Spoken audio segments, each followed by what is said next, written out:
होइए हम रखवा दे लगा रही होइए हम रखवा दे के चलो एक कन्हैया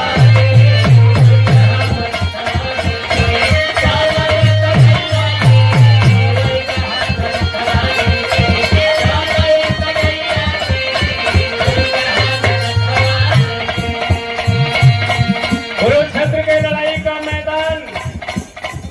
84 कोस का वो हरियाणा का कुरुक्षेत्र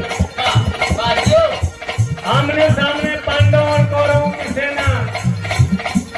7 अक्षौहिणी पांडवों की सेना 11 अक्षौहिणी कौरवों की सेना 84 कोस के कुरुक्षेत्र के मैदान में तीन भी रखे के जगह न रहा। अर्जुन ने भगवान कृष्ण से कहा भगवान हमारा रथ बीचों बीच में ले चलिए हम देखना चाहते हैं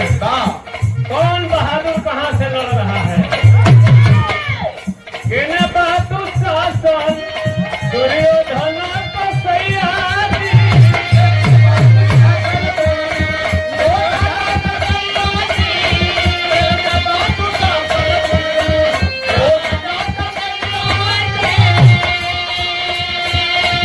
केने बहादुर शासन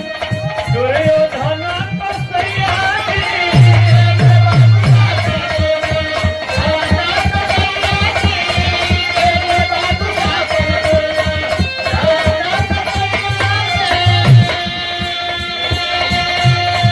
के नियम